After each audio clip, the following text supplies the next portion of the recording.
Good afternoon, Rachel. How are you? Good, Mr. Miller. How you doing? You know what? I am amazing. And before we go very far and introduce our guests, welcome to the Rachel and Miller Podcast, Season 2, Episode 5, where we discuss real estate, real life, and occasionally things that we probably shouldn't. We're pros in buying and selling of residential real estate, but nothing you hear is legal, financial, or professional advice outside of our licensed wheelhouses. We're just two humans talking. Proceed accordingly. Today, we are fortunate enough to have two guests with us. It's just before we went live, I was sharing with Dennis that Chad, Rachel, and myself, 25 years ago, that I'll never say out loud again, we're in the wireless industry, and now it's gone full circle. So we have Dennis. Dennis, pronounce your last name because I made up a last name for you.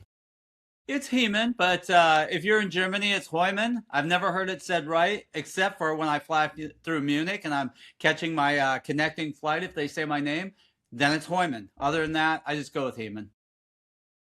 I went with human. I like that too. and and we also have Chad Basilone. Both of you guys are with Movement Mortgage. And in this day and age, mortgages are top of mind for everybody.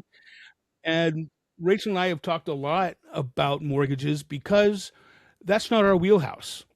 And we see a lot of agents who try to talk mortgages, and I'm like, no, back away. I There's too many ins and outs. And I don't want to be the guy that says, "Oh yeah, you can do that, no problem," and not have that available. Do you guys see that with agents trying to talk about mortgages when they probably shouldn't be? I see it both ways. There's been trends. This is my 38th year of lending. I used to tell loan officers coming into the world, if they're younger than I am, the number of years in the business, sorry, can't hire you. But now, because it's almost 40 years, I would exclude so many people from hiring. I can't say that anymore. But I have been over the years seen realtors try and become loan officers and vice versa. Loan officers trying to become realtors. And what I've learned in 38 years is stay in your lane. This whole process works so much better when you have experts in each lane versus good or okay in both lanes. I think the consumer deserves to have an expert in both lanes. So I try and discourage it on both fronts as best I can. I Dennis, we just learned how long you've been in the mortgage biz. Chad, how long have you been in the mortgage space? Oh, Chad, we can't hear you. can hear a little bit of talking, but that's about it.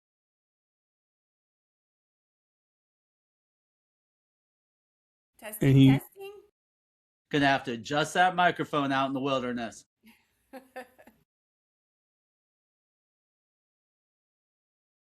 So, Dennis, did you say 39 years?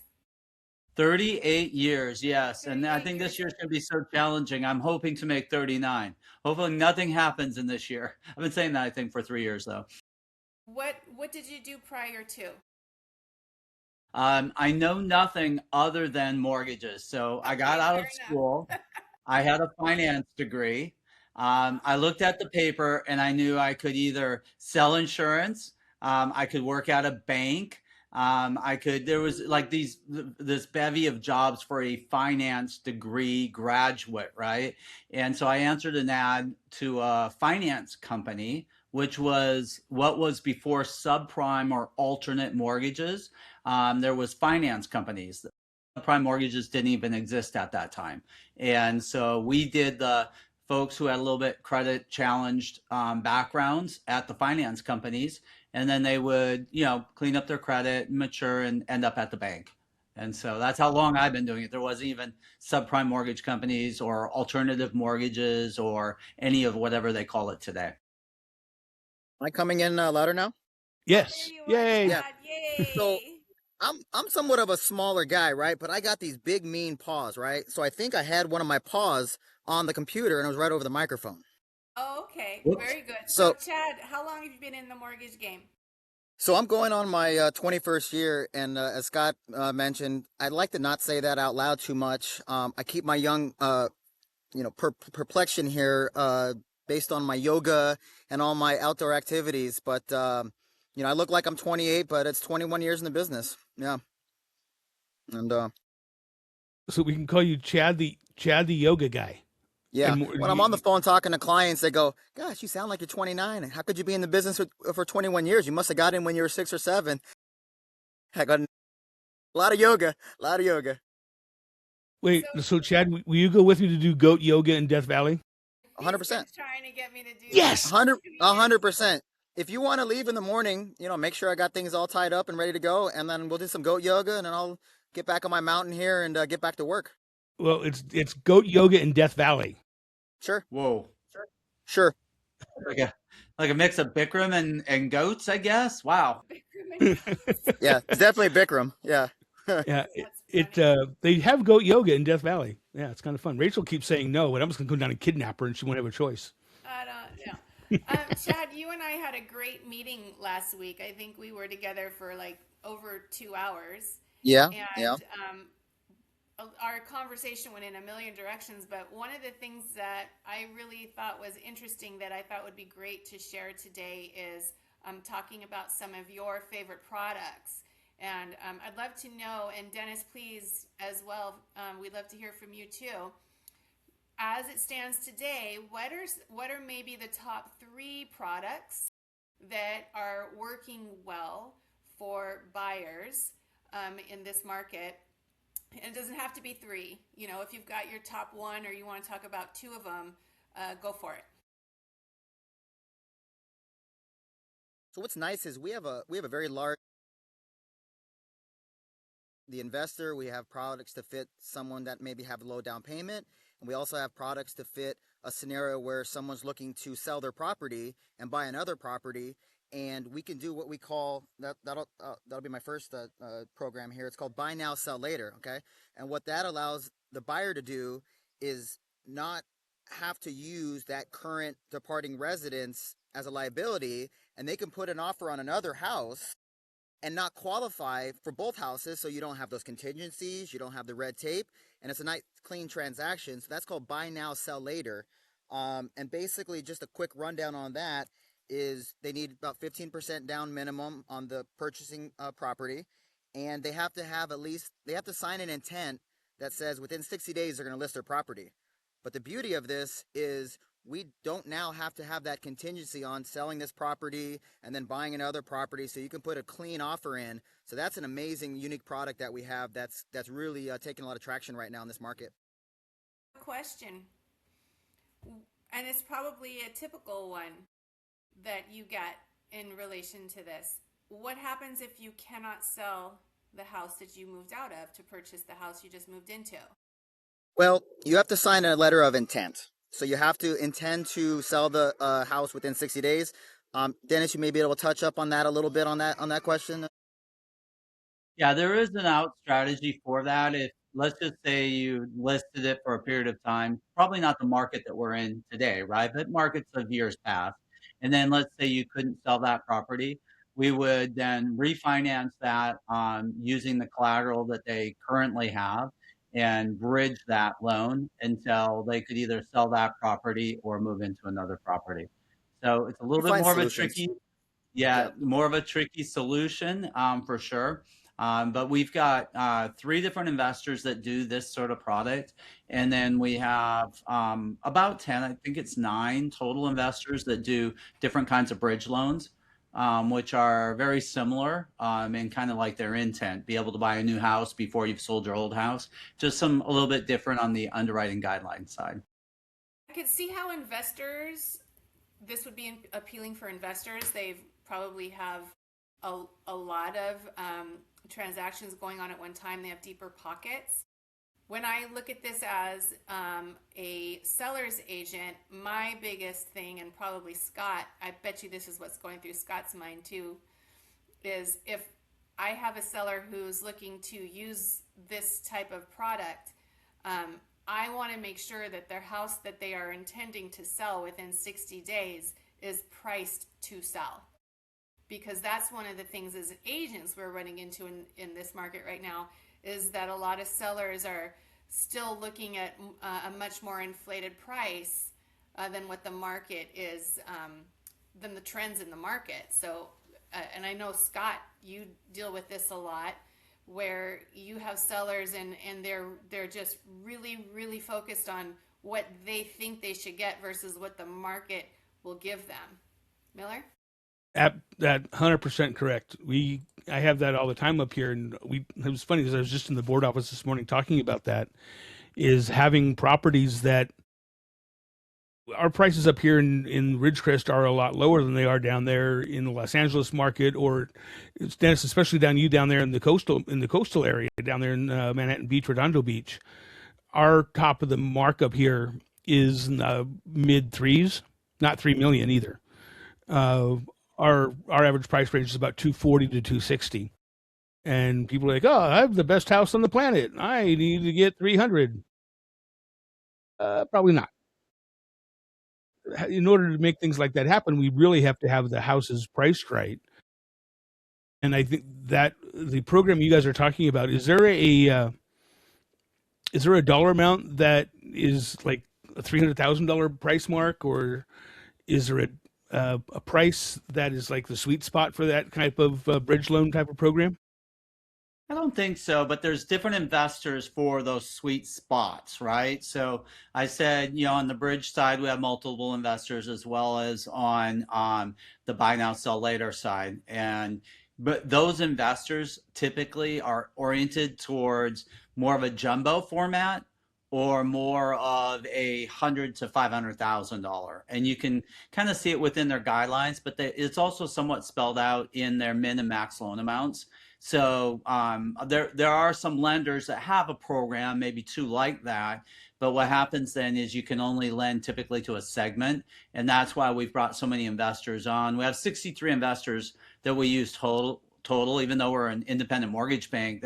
We have the most amount of investors in the industry. It's more like a brokerage almost with that many investors. But what I have found, and I drive this a lot myself, is that when you have a bevy of like investors like that, they segment themselves out and where they want to do their lending. And so when we bring in new investors, we make sure that's a little divergent from the investors that we already have. So to answer your question, it's in segments kind of, but it's covered. When you talk about investors, is it a like, pardon the expression, but is it like Tom Smith who has a lot of money, or is it a conglomerate of investor like the Smith Industry type of thing, where they have a group of investors that do it? Yeah, it's usually so we have internal products with mortgage banks. They will typically have correspondent products that they underwrite, they fund, they do everything. They use the term in-house, right? They will have those products and control those in-house and deliver them to market. But then there are some products that usually mortgage companies won't want to have in-house because of different risk tolerances. And those products they will broker out to an investor. And usually an investor is made up of typically a group of investors that will form a company and do non-QM lending, non-qualified mortgage lending. So it sits outside of some rules. There are some rules that everybody has to play from, but from an underwriting standpoint, the parameters are larger. From a collateral standpoint, it's a wider box as well, so that when people have a little bit more of a challenging situation, either from a credit or a collateral standpoint, that they have an outlet for that. And it's really tough to maintain that many investors, and that's why most mortgage banks won't try and have that many outlets. Internally, we have about 25 different banks that we use, again, they're correspondent, so we underwrite here in-house, but we underwrite to their guidelines, right? But when you broker out, those products are purely up to that investor and what their tolerance for risk is and what their niche in the market is. And our goal, when I set out our goals years ago, was to be all things to all people. Because when I grew up in the system, I kept hearing everywhere I went to work, well, we can't be everything to everybody. And that always drove me crazy as a loan officer because as a realtor, you have to be everything to everybody that you can be, right? And if you're going to be my partner, I've got to figure out how to make a loan to anybody who can have a loan made to them. So that's been kind of my mission since I've been at my last two companies. Go ahead, Rachel. Yeah, I have one more question regarding this particular product. And Chad, the way he presented it, it makes me feel like it's putting in an offer with fewer contingencies, at least no loan contingency, or excuse me, no selling the current home contingency. Pardon me. Is that, other than making your offer really strong, would you say that's the biggest benefit of the buy now, sell later? Chad, can't hear you. I want to know what you're saying. Yeah, can you hear me? There, yeah, a little Yeah, bit. That's better. yeah. Huh, okay. So what it Okay. is Get close. basically, yeah, what it is it basically it gives you another outlet. It gives you more options, right? So typically in the market, person has to qualify for either both properties or have that contingency. It just gives you another tool, another option to have outside of the standard scenarios. But to piggyback a little bit on what you were saying as far as what clientele it's for, we have investor products where if an investor is purchasing a property, we can do a scenario like you and I talked about where the buyer will qualify based on what the rental income is going to be. So if we have an Right. investor in this situation, the investor is saying, okay, I want to buy X property, and X property has, based on what the rental market and what's going on, let's say the property has a $3,000 rental income that's projected. As long as that mortgage payment is somewhere at or below, a little bit of leeway with that, lower than what that rental payment's going to be, we don't need income documents. We don't need W-2s. We don't need tax returns. So that's a super sweet product for the investor. So this particular product we're talking about, I would say it's more of a tool to have in your tool belt if a buyer can't qualify or you need to maybe make some wiggle room with the contingencies. But as far as an investor goes, that product that I'm talking about now is so beautiful, so less red tape. It's just so easy to qualify for as long as, again, they put the down payment and that mortgage payment comes below what the rental income will be on it. And it's a very, very simple and easy product. Aggressive rates, it's amazing. So are we segueing into the second product that you like, Yes, or yes, okay? yes, yes. Because you were mentioning about investors, and this may be a good product for an investor, but I feel like what we're talking about now, we're segueing to that second product. That's Yes, more perfect. for the investor. A lot of your investors want quick process. They want less red tape. A lot of your investors are self-employed borrowers. They're writing a lot of things off. The qualifying might be tough. So this product, which I'm talking about, which they just need the rental income to qualify. They don't need to show any personal income, any tax returns, anything like that. And it's an amazing product for an investor. Yes. Does that product have a name?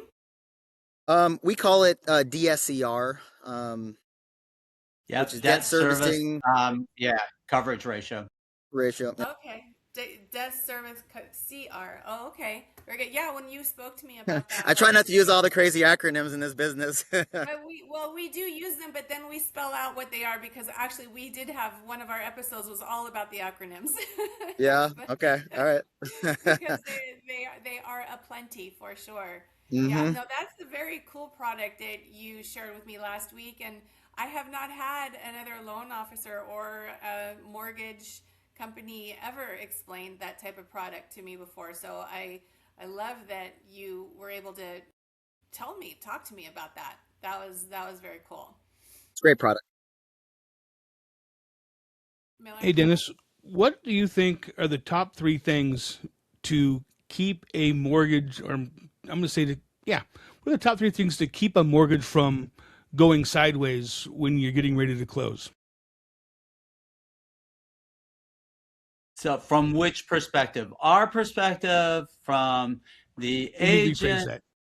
If you were to give somebody a piece of advice to keep what you know is the top three things from going sideways, what are your top three things to advise a client not to do to keep things from going sideways? Does that make sense? No. Yeah, Yeah, I got sense out of that the second time around. Rachel's being mean. Oh no. Get Yeah. the get the boxing gloves out here.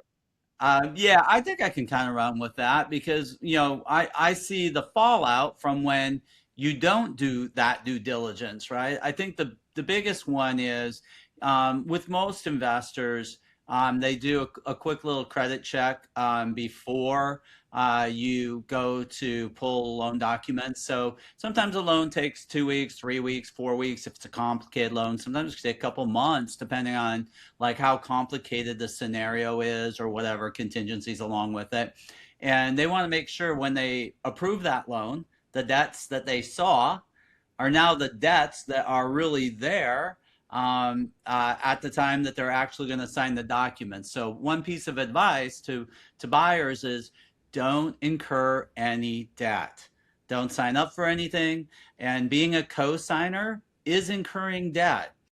Some investors will allow you to sidestep that, but you're going to have to explain what happened.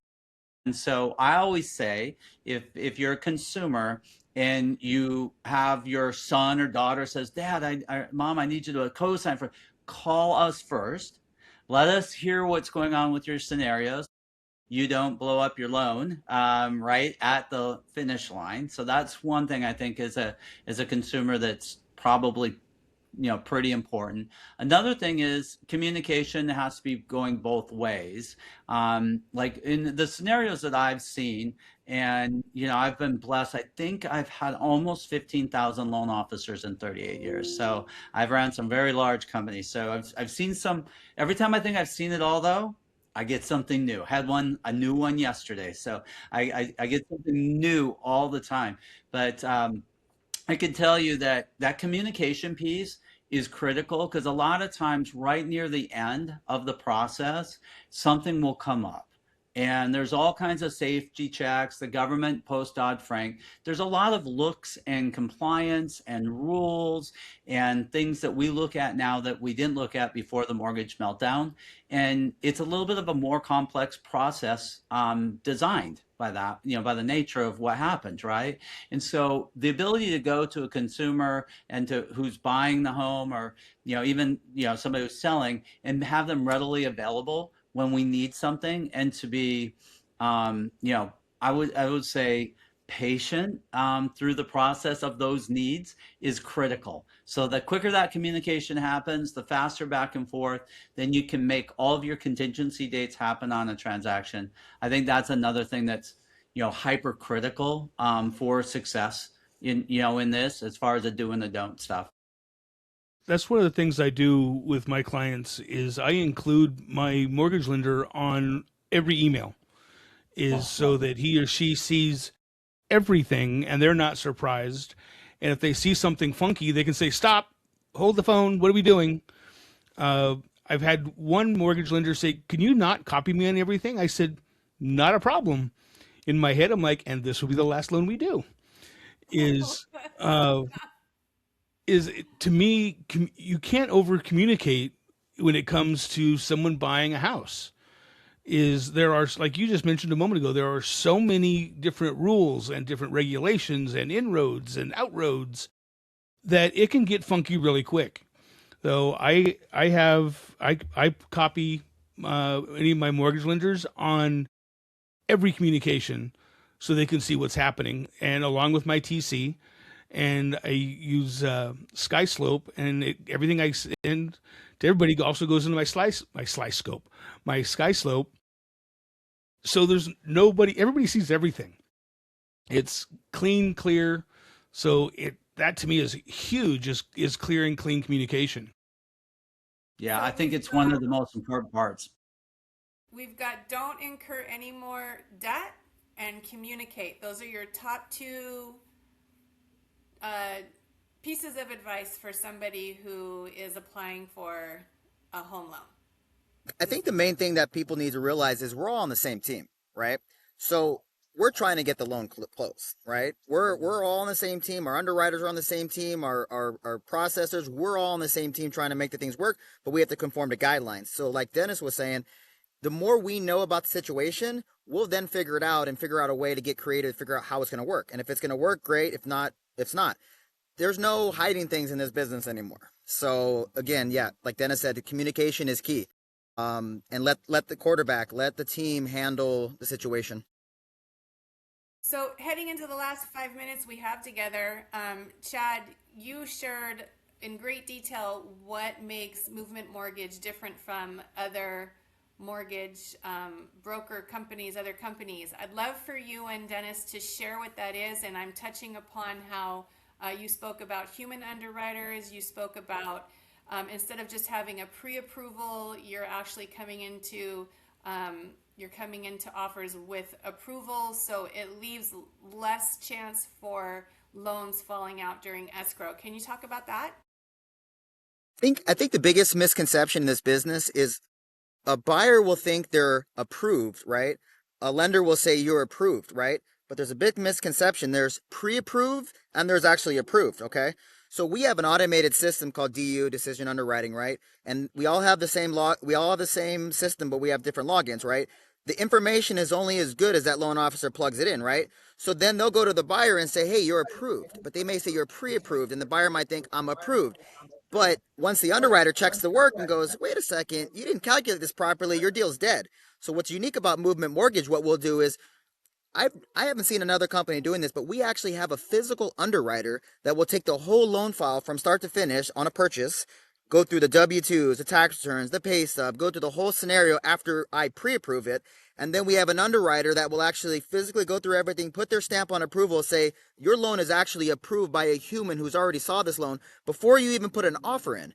And that's super strong because now you're competing against other buyers, and you can go to that listing agent and that seller and say, "Hey, listen, we have a fully approved loan from an underwriter, not an automated approval." That's huge. And like I mentioned that example earlier, one of the sellers actually took our offer that was at 1.23 million versus another offer that was at 1.3 million because they felt more confident that our loan was going to go through. They felt more confident about the way that we structured it. They felt very confident about how I presented myself and the company, and they basically took $70,000 less to go with our offer because of that. So it's huge. It's huge. Very good. Dennis, anything to add to that? Yeah, if you could give me 20 minutes, I would go on, but I know we have just a We'll few. have you So I'll back hit, on if you would like. of course. This is But Dennis's what wheelhouse. I would say, yeah, I would say is, as of last year, because I just did some math on this last year, 36% of our clients started with another lender and finished their process with us. Wow. So this is a very challenging market to underwrite in. It's the people who are buying in this market usually are a little different from a credit perspective than somebody who would buy in a 3 or 4 or 5% market, right? And so we're finding that the challenges are big, and we've got, like I said, over 60 investors. If a loan can be made, we can make it. It's to me, it's like a giant Rubik's cube, and we have the biggest, probably the best Rubik's cube figuring out process in the industry. And then the last thing that I think that makes us really cool is we have a very, very competitive price, but what we do when we make a loan is, I think, more important. We give away 49% of our bottom line that we make as a corporation. We give back in the form of building schools for underserved communities, for charter schools in underprivileged communities. The next closest to us is Wells Fargo. They give back half of 1%. That's the next closest financial institution. We give back 49, and only because if you give back 50, you're a nonprofit. And so there's a whole different game when you're a nonprofit. But we find ways to give back more than the 49. This company was built to serve, which I think is really neat. If you were to meet the owner, if he was on here right now, you would just say, wow, it's amazing. Somebody's like this who owns a company. You're not sailing around on a yacht flaunting all your money. No, he drives a 15-year-old pickup to work every day and lives in a very modest house. He's already built 10 charter schools, and he's going to build 100 in the next 10 years. And all the lives that we influence with our company is really what makes us different than everybody else. And we can make loans that others can't. That's the short way to say it. That's really an amazing legacy, and I'm glad that you were able to bring that up because Chad did speak to me a lot about that last week, and I really enjoyed hearing about that part of the company. So that's amazing and fun information. And as you know, as consumers of a product, you know, people may or may not.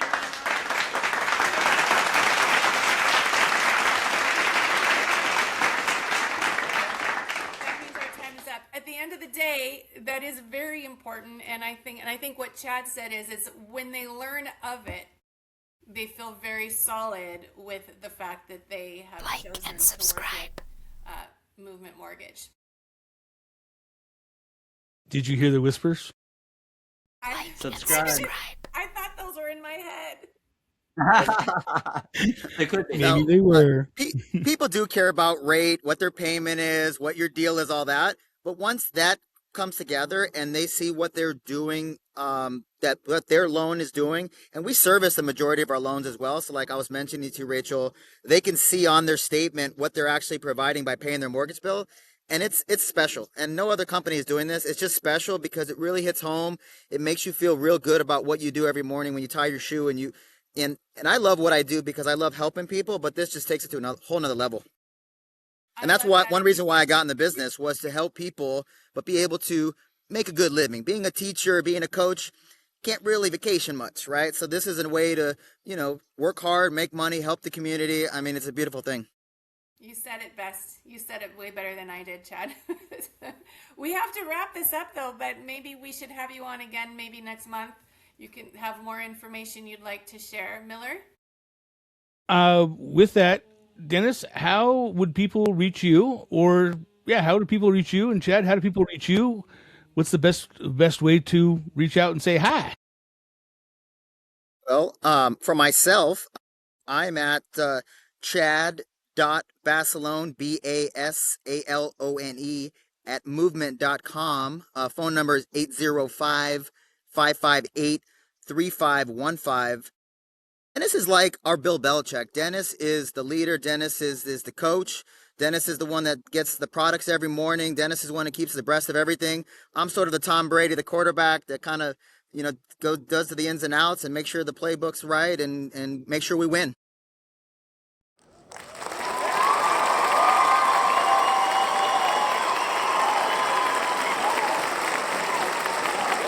There you go. Let's stop now. Okay, stop. Wow, There, that's stopped a it. very enthusiastic crowd. That was a Wow, long one. big crowd. Well, it's our hundreds of people. Is that Dennis is not going to give a shout out? No, Probably not. I'm so simple. It's Dennis with two N's .HUEMAN at movement.com. You can always find any of us at our first name our last name at movement.com. We keep it pretty Great. simple. Great. Rachel, same question to you now. Oh, no, you can't get a hold of me. No. RachelMoreno.gratishomes.com is my website. My phone number is 805-813-0664. And you can email me at rachel@gratishomes.com. And Miller, how do people get a hold of you? Any way they can. No, I'm kidding. HomesWithScottKMiller.com or a phone call 760-264-3501 or even Scott at HomesWithScottKMiller.com.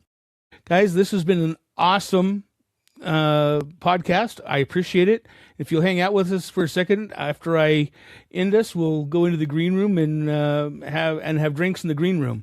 So with that, everybody, thanks for joining us today. And next week we do have a person coming on from Washington who is the referral queen when it comes to real estate. In the last year, she's done over 200 referrals. 200. That's a lot of referrals. Can't wait. For Anastasia will be joining us next week. Same bat time, same bat channel. So remember, everybody, do good, have fun. And if you're not, you're doing it wrong. I'm Scott with Epic Realty, and this has been Real Estate with Rachel and Miller, joined by Dennis and Chad from Movement Mortgage.